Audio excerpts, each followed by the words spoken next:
ডাইনি জাদুমন্ত্র পড়তেই গর্ভবতী মণিমালা দুটি সন্তানের জন্ম দেয়। কিন্তু ডাইনি শ্মশানের একটি গর্তে মৃত জলপরী সন্তানকে সমাধি দিয়ে দেয়। হীরক কুমার, আর কিছুদিনের মধ্যেই আমাদের সন্তান জন্ম নেবে, আমি খুব খুশি। জলপরী মণিমালা, এখন তোমাকে অনেক সাবধানে থাকতে হবে। তুমি গর্ভবতী, তোমাকে ভালো খাবার খেতে হবে, তাহলে আমাদের সন্তান সুস্থ সবল থাকবে। হীরক কুমার, শুনেছি স্থলভাগের এক জঙ্গলে আশ্চর্য এক আম গাছ আছে। গর্ভবতী মায়েদের জন্য নাকি সেই আম খুবই উপকারী। চলো না আমরা সেখানে যাই। ঠিক আছে, চলো তবে। এরপর হীরক কুমার ও মণিমালা জলপরী নদীর উপরে মাথা তোলে। তারপর জাদুমুক্তের সাহায্যে রূপ বদলে হরিপুরের জঙ্গলে ওঠে। এরপর তারা সেই আশ্চর্য আম গাছের খোঁজ করতে থাকে এবং তারা কিছু দূর এগোতেই পৌঁছায় এক শ্মশানে। কি ভয়ঙ্কর গা ছমছমে জায়গা! মণিমালা, সেই আশ্চর্য আম গাছ তো চোখেই পড়ছে না। ওই দেখো হীরক কুমার, এক সাধু বাবা গাছতলায় বসে তপস্যা করছেন। চলো না আমরা সাধু বাবাকে গিয়ে জিজ্ঞাসা করি। এরপর মণিমালা ও হীরক কুমার সাধু বাবার কাছে গিয়ে তাকে জিজ্ঞাসা করে, প্রণাম সাধু বাবা, শুনেছি এই জঙ্গলে এক আশ্চর্য আম গাছ আছে। কোথায় সেই আম গাছ আমাদের বলতে পারবেন? এই গভীর অরণ্যে তোমরা সেই আম গাছের খোঁজে এসেছো? তোমরা জানো না এই জঙ্গলে পদে পদে বিপদ লুকিয়ে আছে। কত সাপ, বিছে, জন্তু, জানোয়ার, ভূত, প্রেত এই জঙ্গলে ঘুরে বেড়াচ্ছে। আমরা শুধু একটা আম কুড়িয়ে নিয়ে আবার ফিরে যাব, আমাদের পথ বলে দিন না বাবা। এরপর সাধু বাবার নির্দেশ মতো তারা সেই আম গাছের দিকে এগিয়ে যায়। ওই দেখো মণিমালা, গাছের নিচে কত আম পড়ে আছে। তাড়াতাড়ি চলো হীরক কুমার, আমরা একটা আম কুড়িয়ে জলরাজ্যে ফিরে যাই। তারা আম গাছের নিচে যেতেই দেখে একটি বিষধর সাপ। সাবধান মণিমালা, ওখানে বিষধর সাপ আছে। দাঁড়াও, আমি ওকে তাড়িয়ে দিই, তারপর আম কুড়াবে। হেই, হুস হুস, যা যা। সাপটা আম গাছের নিচ থেকে চলে যেতেই মণিমালা ওখান থেকে একটা আম কুড়িয়ে খেতে শুরু করে। আহা, কি সুস্বাদু আম, কি মিষ্টি! এই কথা বলে আরও কিছুটা আম খেতেই হঠাৎ তার প্রচণ্ড পেটে যন্ত্রণা শুরু হয়। মণিমালা অজান্তেই সাপে খাওয়া বিষাক্ত আম খেয়ে ফেলেছে। আমি আর পারছি না হীরক কুমার, আমার পেটে খুব যন্ত্রণা করছে, খুব কষ্ট হচ্ছে আমার। তুমি যে ভুল করে সাপে খাওয়া আম খেয়ে ফেলেছো, তারই বিষের কারণে হয়তো তোমার কষ্ট হচ্ছে। মণিমালা, তাড়াতাড়ি ওই সাধু বাবার কাছে চলো, একমাত্র উনিই কোনো উপায় বলে দিতে পারবেন। মণিমালা ও হীরক কুমার তাড়াতাড়ি সেই শ্মশানের দিকে যায় আর সেই গাছতলায় দেখে সেখানে কোনো সাধু বাবা নেই, আছে এক ভয়ঙ্কর ডাইনি। ভয় পাস না, ভয় পাস না, আমি তোদের কিচ্ছু করব না। তোরা আসলে কারা আমি সব জানি। এবার বল, তোর বউয়ের এইরকম অবস্থা কি করে হলো? আমার স্ত্রী গাছতলা থেকে সাপে খাওয়া আম ভুল করে খেয়ে ফেলেছে, আর প্রচণ্ড পেটে যন্ত্রণা হচ্ছে। আমি আর পারছি না, আমার খুব পেটে লাগছে। তোর বউ গর্ভবতী, সাপের বিষের কারণে এই যন্ত্রণা হচ্ছে। আর এখনই তোর বাচ্চারা জন্ম না নিলে তোর বউয়ের সাথে তারাও যে মারা যাবে। কিছু একটা করো, না হলে যে আমার মণিমালা। ঠিক আছে, তোর বউকে ওই পাথরে পিঠ ঠেকিয়ে বসে তার আসল রূপে আসতে বল, তবেই আমার জাদু শক্তি কাজ করবে। ডাইনির কথা মতো পাথরে পিঠ ঠেকিয়ে বসে মণিমালা। তারপর সে তার আসল রূপে ফিরে আসে। ডাইনিও তার মন্ত্র পড়তে শুরু করে। রিং রিং ক্রিং রিং রিং ক্রিং। ডাইনি জাদু মন্ত্র পড়তেই গর্ভবতী মণিমালা দুটি সন্তানের জন্ম দেয়। কিন্তু কি আমার সন্তান, আমার একটি সন্তান নড়ছে না কেন? ওই সাপে খাওয়া বিষাক্ত আমের কারণে তোর একটি সন্তান প্রাণ হারিয়েছে। না না না না না না, এ হতে পারে না, এ হতে পারে না। ডাইনি, আমার সন্তানকে কি জীবিত করার কোনো উপায় নেই? তোরা জীবিত সন্তানকে নিয়ে জলরাজ্যে ফিরে যা। আমি এই মৃত সন্তানকে এই শ্মশানে সমাধি দিচ্ছি। তোরা 1 বছর 7 মাস পর আমার কাছে ফিরে আসিস। এই কথা বলে ডাইনি শ্মশানের একটি গর্তে মৃত জলপরী সন্তানকে সমাধি দিয়ে দেয়। তারপর মণিমালা জলপরী ও হীরক কুমার তাদের জীবিত সন্তানকে নিয়ে জলরাজ্যে ফিরে যায়। স্বর্ণ জলপরীর একটি আঁচ তুলে নেয়। ব্যথায় যন্ত্রণায় জলপরী আর্তনাদ করে ওঠে। তার চোখ দিয়ে অশ্রুবিন্দু ঝরে মাটিতে পড়তেই তা মহামূল্যবান রত্নে পরিণত হয়। সেনাপতি, নদীর ঘাটে নৌকার ব্যবস্থা করো। আজ মধ্যরাতেই আমি রওনা দেব। যথাজ্ঞা মহারাজ। জানি না আপনি কোন উদ্দেশ্যে পাড়ি দিচ্ছেন। আপনাকে এত অনুরোধ করলাম, সঙ্গে আপনার কোনো প্রাণরক্ষীও নিলেন না। আপনি নিজের খেয়াল রাখবেন মহারাজ। আমার কিচ্ছু হবে না, তুমি শুধু আমার যাত্রার যথাযথ ব্যবস্থা করো। আমি যার ধৈর্য ধরতে পারছি না।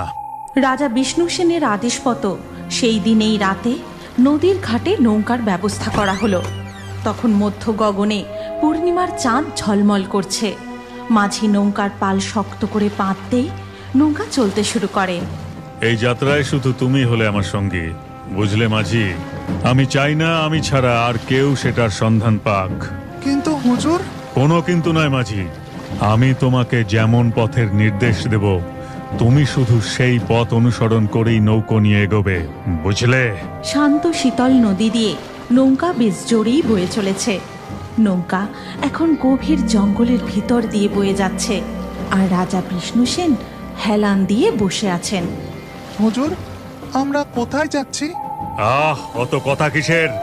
তুমি শুধু আমার নির্দেশ মতো নৌকার দিক বদলাও। রাজার আদেশ অনুযায়ী নৌকা এক নদী ছাড়িয়ে আর এক নদী, তারপর আর এক নদী, এইভাবে বিভিন্ন জলপথ অতিক্রম করে নৌকা বয়েই চলে। নৌকা চলতে চলতে হঠাৎ এক সময় নৌকাটা খুব জোরে কেঁপে ওঠে। কি হলো? কি হলো? নৌকাটা কোনো পাথরে ধাক্কা মারলো নাকি? আশেপাশে তো কোনো উঁচু পাথরও দেখছি না, আর জলও পুরো শান্ত। মাঝি, ভয় পেলে নাকি? ও কিছু না, তুমি শুধু আমার কথা মতো নৌকা চালিয়ে যাও। তারপর বেশ কিছুটা নৌকো এগোতেই বিষ্ণু সেন মাঝিকে বলে, মাঝি, তুমি ওই গুহাটা দেখতে পাচ্ছ? কে হুজুর? তুমি নৌকাটা ওই গুহার মধ্যে প্রবেশ করাও। রাজার কথা মতো মাঝি নৌকা গুহার দিকে এগিয়ে নিয়ে যায়। তারপর গুহার মধ্যে প্রবেশ করতেই মাঝি লক্ষ্য করে যে নদীর জলে যেন ভয়ানক কিছু আছে। তারপরেই নৌকাটা আবারও হঠাৎ কেঁপে ওঠে। হুজুর, আমার খুব ভয় করছে। আমরা বেঁচে ফিরতে পারবো তো? তুমি মুখ বন্ধ রাখো আর নৌকা চালানোর দিকে মন দাও। নৌকা ধীরে ধীরে গুহার অপর প্রান্ত দিয়ে বেরিয়ে এসে পৌঁছায় এক নতুন রাজ্যে। হুজুর, এ কি? আমরা কোথায় এসে পড়লাম? কিছুক্ষণ আগে পর্যন্ত গভীর রাত ছিল, এখানে তো দিনের আলোয় আকাশ পুরো ঝলমল করছে, আর চারিদিকটা কি সুন্দর মনোরম পরিবেশ। কিন্তু বিষ্ণু সেন মাঝির কোনো কথার উত্তর না দিয়ে মনে মনে বলে, তার কথা মতো আমরা একদম সঠিক জায়গায় এসে পৌঁছেছি। আমার লক্ষ্যে পৌঁছতে আর বেশি দেরি নেই। তারপরেই আমি হব এই সমগ্র সংসারের একমাত্র সবথেকে ধনবান রাজা। মাঝি, মাঝি, জাল প্রস্তুত করো। জাল প্রস্তুত করে এক্ষুনি এই নদীতে জাল ফেলো। রাজার আদেশ মতো মাঝি নদীতে জাল ফেলে। তারপর ধীরে ধীরে জাল নৌকায় তুলতেই জালের সাথে উঠে আসে স্বর্ণ মুদ্রা, স্বর্ণ অলংকার ও এক নাম না জানা মহামূল্যবান রক্তবর্ণের মণি। সে একদম ঠিক কথাই বলেছিল। এই মায়াবী নগরীর নদীর জলে রয়েছে মহামূল্যবান সব ধন সম্পদের ভান্ডার। এক একটি রত্ন দিয়ে মানব দুনিয়ার গোটা গোটা দেশ কিনে নেওয়া সম্ভব। নাও নাও, তুমি আর দেরি করো না, আবার জালটা ফেলো। রাজার কথা মতো মাঝি আবার নদীতে জাল ফেলে। জালে করে স্বর্ণ ধনসম্পদ নৌকায় তুলতে থাকে, কিন্তু এবারের জালে আর কোনো মণি ওঠে না। কি হলো? হ্যাঁ, এবার কোনো রত্ন উঠলো না কেন? মাঝি, মাঝি, তুমি আবার জালটা ফেলো। এইভাবে জাল ফেলতে ফেলতে নৌকায় স্বর্ণমুদ্রা ও অলংকারের স্তূপ আরও উঁচু হতে থাকে। এদিকে রাজা বিষ্ণু সেনের আদেশে মাঝি বারংবার জাল ফেলে স্বর্ণমুদ্রা তুলতেই থাকে। ঠিক তখনই হঠাৎ নৌকাটি আবার কেঁপে ওঠে। হুজুর, নৌকা আবার কাঁপছে, আমার খুব ভয় করছে। চুপ, ভয় পেয়ে লাভ নেই, তাড়াতাড়ি জালটা তোলো। মাঝি জাল টানতেই নৌকা আবারও প্রচণ্ড জোরে কেঁপে ওঠে। আর তখনই বিষ্ণু সেন নদীর জলে পড়ে যায়। তারপর জলের নিচে দেখতে পান সোনার আলোর মতো ঝলমল করা একটি জলপরী তার দিকে তীক্ষ্ণ দৃষ্টিতে তাকিয়ে আছে। তুমি কার অনুমতিতে আমার রাজ্যে প্রবেশ করেছো? কার অনুমতিতে তুমি আমার সম্পদ চুরি করছো? ঠিক তখনই বিষ্ণু সেন আতঙ্কে উপরের দিকে ভেসে ওঠার চেষ্টা করেন, কিন্তু তার পা চেপে ধরে আর এক জলপরী।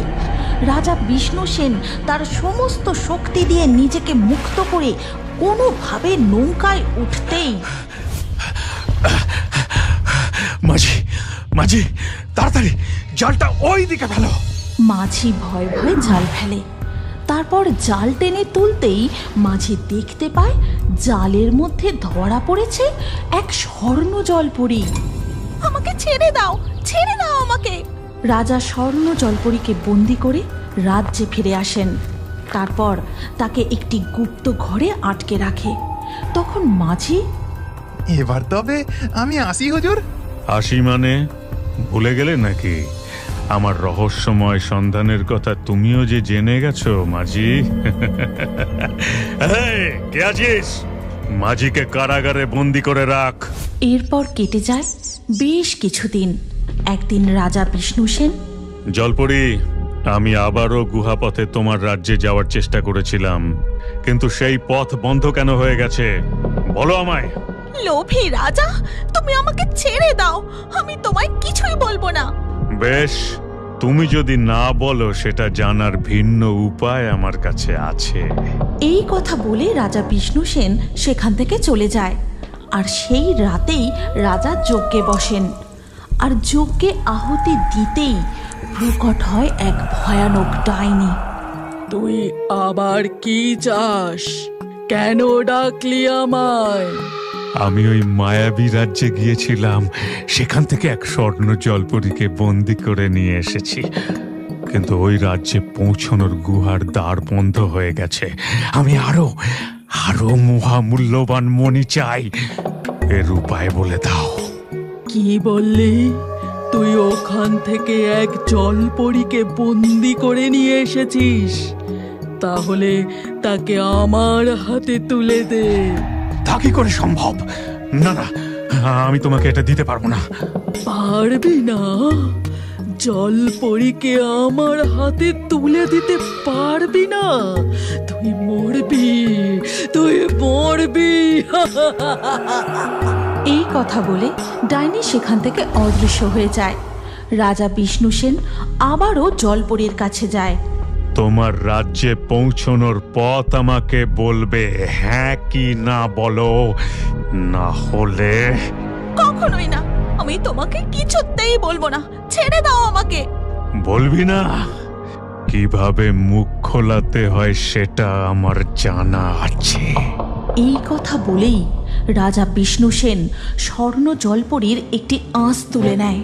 ব্যথায় যন্ত্রণায় জলপরী আর্তনাদ করে ওঠে। তার চোখ দিয়ে অশ্রুবিন্দু ঝরে মাটিতে পড়তেই তা মহামূল্যবান রত্নে পরিণত হয়। আমার তো আর তোর রাজ্যে যাওয়ার দরকার নেই রে। হ্যাঁ, তোর কান্নাই আমাকে এই দুনিয়ার সব থেকে ধনবান রাজা করে তুলবে। রাজা বিষ্ণু সেন এইভাবে স্বর্ণ জলপরীকে দিনের পর দিন কষ্ট দিতে থাকে। স্বর্ণ জলপরীর চোখের জলে তৈরি রত্ন দিয়ে রাজা বিষ্ণুসেন একের পর এক রাজ্য কিনতে থাকে। এই গোটা দুনিয়ায় আমার থেকে ধনবান ও সমৃদ্ধশালী রাজা আর কেউ নেই। ওই স্বর্ণ জলপরী হলো এই রাজ্যের আশীর্বাদ। কিন্তু রাজা যেটাকে আশীর্বাদ বলে মনে করেছিলেন, একসময় সেই আশীর্বাদ রাজা ও রাজ্যবাসীর কাছে অভিশাপ হয়ে ওঠে। জলপরীর চোখের জল রাজভূমিতে পড়তে পড়তে গোটা রাজ্য বিষাক্ত হয়ে যায়। রাজ্যে শুরু হয় মহামারী, বহু প্রজা প্রাণ হারায়। প্রাণ বাঁচানোর জন্য রাজ্য ত্যাগ করে বহু প্রজা। এ কি হয়ে গেল? এ কি হয়ে গেল? আমার রাজ্যের এমন অবস্থা কিভাবে হলো? জলপরী, সত্যি কথা বল, এটা তোরই কাজ, তাই না? এমনটাই তো হবার কথা ছিল অহংকারী লোভী রাজা। তোর রাজ্য শ্মশানে পরিণত হয়েছে, এবার তোকেও মৃত্যু গ্রাস করবে। না না না না না, এ কখনোই হতে পারে না। আমাকে ক্ষমা করো, আমি তোমাকে মুক্ত করে দেব। আমার রাজ্যকে আবার আগের মতো করে দাও, আগের মতো করে দাও। রাজা বিষ্ণুসেন ভয় পেয়ে অবশেষে জলপরীকে নদীর জলে ছেড়ে দেয় এবং স্বর্ণ জলপরী তার জলরাজ্যে ফিরে গিয়ে আবার শান্তিতে থাকতে শুরু করে। আর এদিকে রাজা বিষ্ণুসেনও কঠিন রোগে আক্রান্ত হয়ে মারা যায়। প্রাকৃতিক সম্পদের প্রতি লোভ মানুষের ধ্বংস ডেকে আনে। রাজা বিষ্ণুসেন এই সত্যটা বুঝতে পেরেছিলেন, কিন্তু তখন অনেক দেরি হয়ে গিয়েছিল। আজকের লাকি ড্রয়ে নির্বাচিত সেরা কমেন্ট ও দর্শকদের নামগুলি হল বর্ষা, লামিয়া, তঞ্জিনা, রিদিয়া, কোয়েল, সোনিয়া, পূজা, রাইসা, রেহানা, মাসুদ, জয়ন্ত, মারিয়া, রকিব, রিহা, সোহানা। আপনারও নাম ও সবথেকে সেরা কমেন্টগুলি পরবর্তী ভিডিওতে থাকতে পারে, তাই আমাদের চ্যানেল জলপরী কার্টুন এক্ষুনি সাবস্ক্রাইব করে নিন আর স্ক্রিনের উপরে আসা এই ভিডিওতে ক্লিক করে পরবর্তী ভিডিওটি দেখুন। আপনার নামটাও পরবর্তী ভিডিওতে কমেন্টে জানান।